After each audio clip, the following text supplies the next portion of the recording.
वीरान बना दी थी। लेकिन जिस अयोध्या के बारे में मर्यादा पुरुषोत्तम भगवान श्री राम ने स्वयं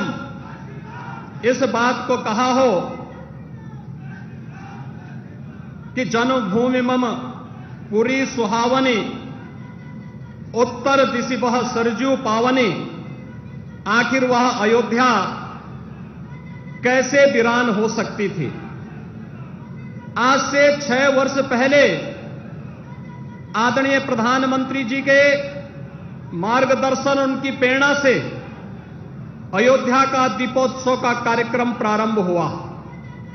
पूज्य संतों का सानिध्य प्राप्त हुआ। पूरी अयोध्या वासी उसके साथ जुड़ते हुए दिखाई दिए और लगातार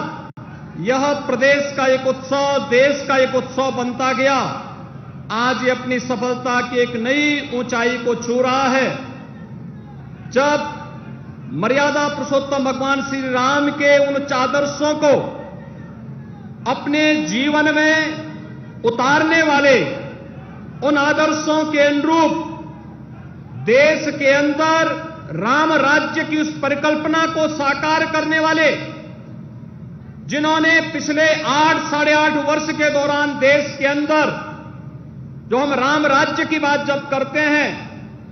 तो संत तुलसीदास जी ने बहुत अच्छी व्याख्या उसकी कई की है कि दैविक भौतिक तापा, राम राज नहीं काहू व्यापा। यानी चाहे वह आदि दैविक हो, आदि भौतिक हो, आध्यात्मिक हो, किसी भी प्रकार के दुख के लिए जहां कोई जगह नहीं,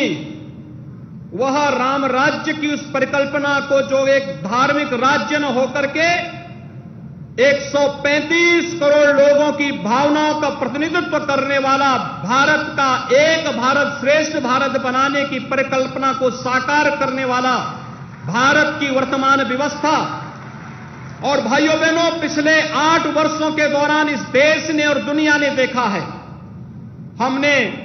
विगत 2.5 वर्ष के दौरान पूरी दुनिया ने कोरोना को देखा है, कोरोना जैसी महामारी का सामना किया है। लेकिन कोरोना जैसी महामारी के बावजूद लोकतांत्रिक मूल्य और आदर्शों का पालन करते हुए भारत की 135 करोड़ लोगों को अपने परिवार की तरह देखभाल करने वाले, फ्री में टेस्ट, फ्री में वैक्सीन, फ्री में उपचार और 80 करोड़ गरीबों को फ्री में राशन देने की व्यवस्था आदरणीय प्रधानमंत्री जी ने लगातार 2.5 वर्ष से पूरे देशवासियों को कर रहे हैं। बिना भेदभाव के कर रहे हैं, बिना भेदभाव के।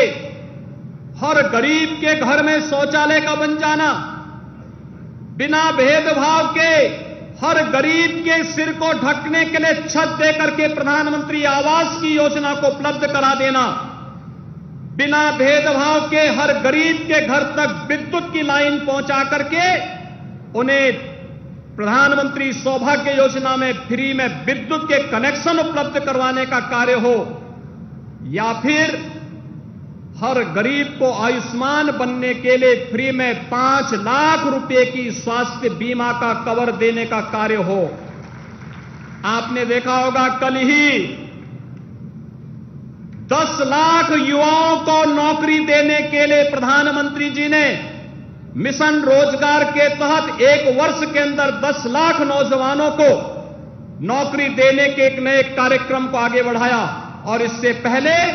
10 लाख नौजवानों को अग्निवीर के रूप में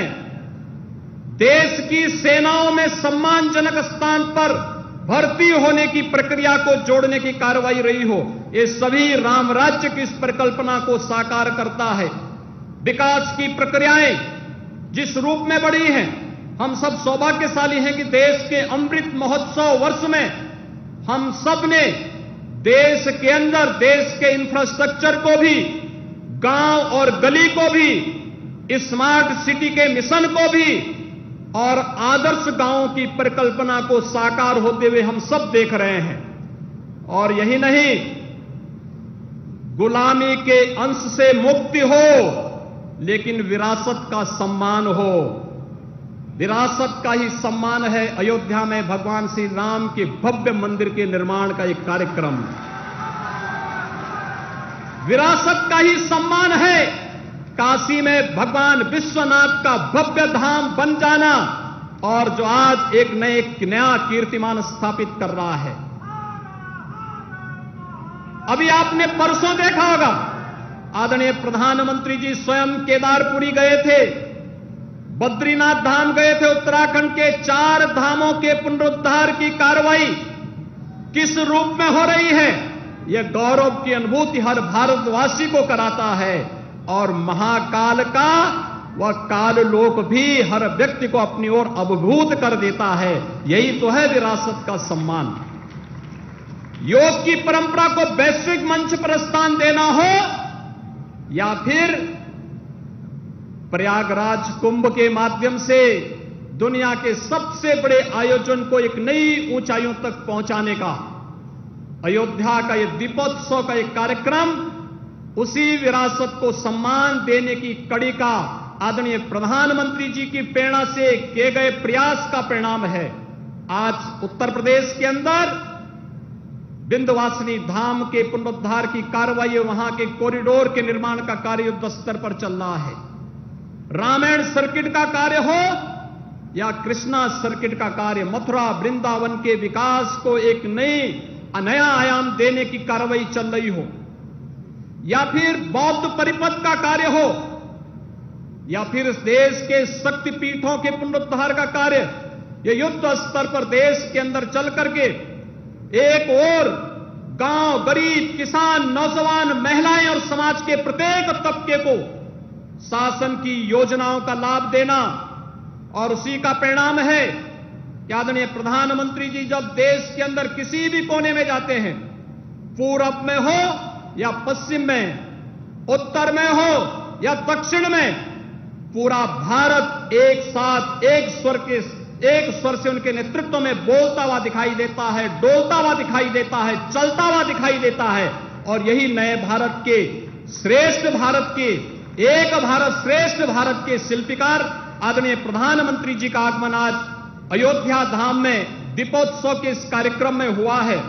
यहां पर प्रभु श्री राम के अभिषेक के साथ आदरणीय प्रधानमंत्री जी का जुड़ना पूरे भारतवासियों को अभिभूत कर रहा है। हर व्यक्ति जानता है कि आज अयोध्या में श्री राम जन्मभूमि पर 500 वर्षों के इंतजार के बाद भगवान श्री राम के भव्य मंदिर के कार्यक्रम को आगे बढ़ाने के लिए जिस संकल्प की आवश्यकता थी, वह संकल्प आज साकार हुआ है। उनकी दृढ़ इच्छा शक्ति और सबको, समाज के सबको जोड़ने की एक, यानी सबका साथ और सबके विकास की भावना का प्रतिनिधित्व करता है, जो प्रभु राम के आदर्शों के अनुरूप